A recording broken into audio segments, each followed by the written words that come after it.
Due to male pattern hair loss level 3, he has lost his confidence. So at Glojust, we use the smart FU technique to give his confidence level back again.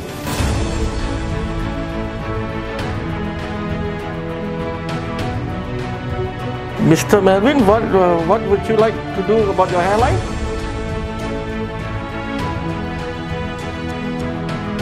Okay, so I understand. So that means now is an M shape. You would like to do a design there to cover the M shape. So we connect all the dots.